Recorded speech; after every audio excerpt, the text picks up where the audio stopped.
Okay, so what we're going to do now is we're going to assume that we're going to promote the iPod Touch. We'll just pick this at random because I'm on this page. So this is what we're going to pretend we're going to promote. So we're going to look up our keywords for it. Now you can see that there isn't a massive discount on these, but that's quite understandably. They're brand new, they're very, very popular, and I do believe that Apple very, very tightly controls the price.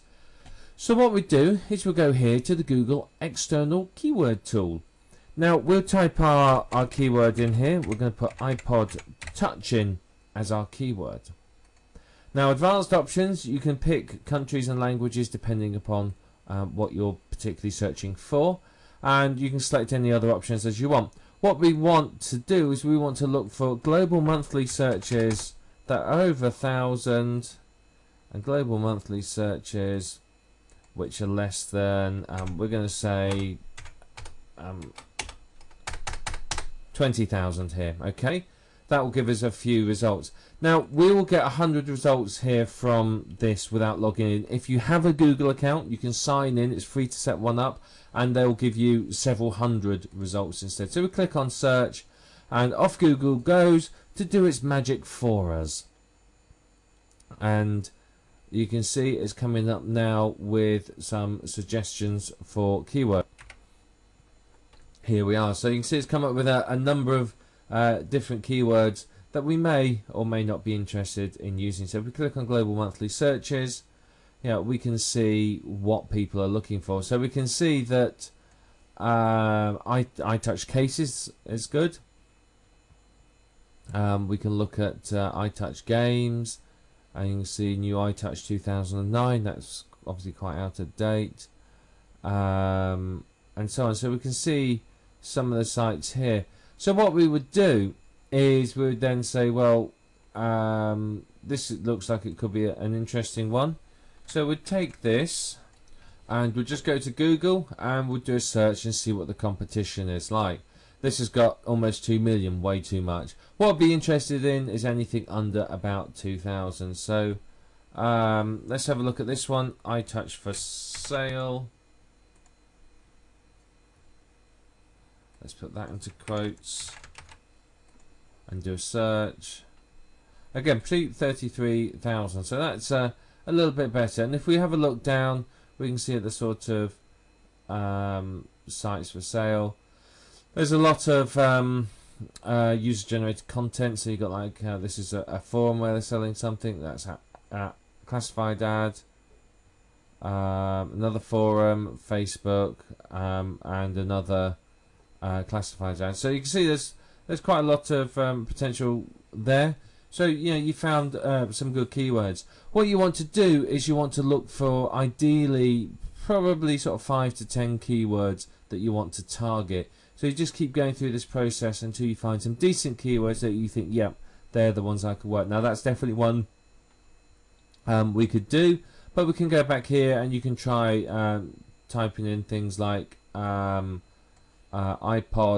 32 gigabyte iPod. So we could do 32 gigabyte iPod, and we can search for that and see what comes up.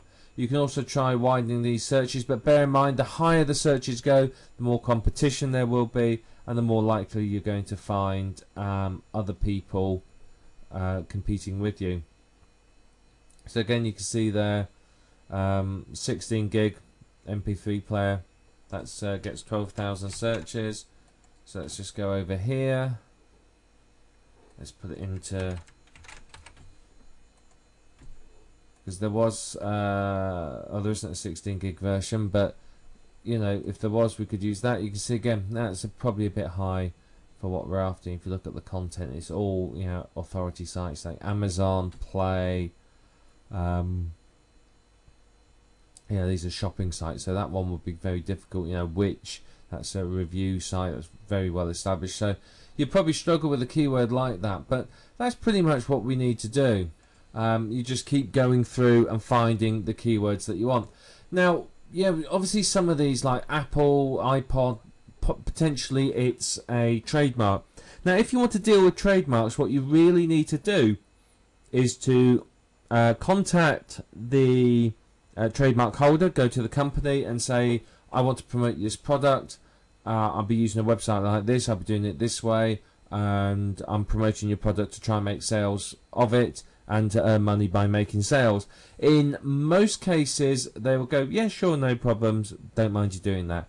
In the occasional case, you'll find a company that will turn around and go, no, we don't want you to do that. If that's the case, walk away from the product and do something else. You know, some people take the approach of, well, let's set up a site, and if somebody sues me, I'll shut it down. Which is fair enough, but do you want the hassle and the trouble, and the stress of getting cease and desist letters and letters from lawyers on your desk? So, I mean, that's up to you really, exactly how you do it. But I would recommend, if you're in any doubt, contact the company and just ask their permission. Most of the time, you're going to get a yes, plain and simple. You won't have any problems with that at all. But there will be occasions when you get turned down.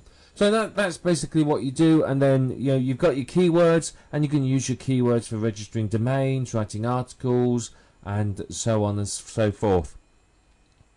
So keywords are very, very important. If you haven't got these keywords and you try and target random keywords, you're going to struggle to get people to your website, because basically people aren't going to find your site. Yes, I could try get myself ranking for this keyword here, but in all likelihood it's going to take me several weeks, several months even, before I get ranked up here, unless I'm going to pay for my traffic.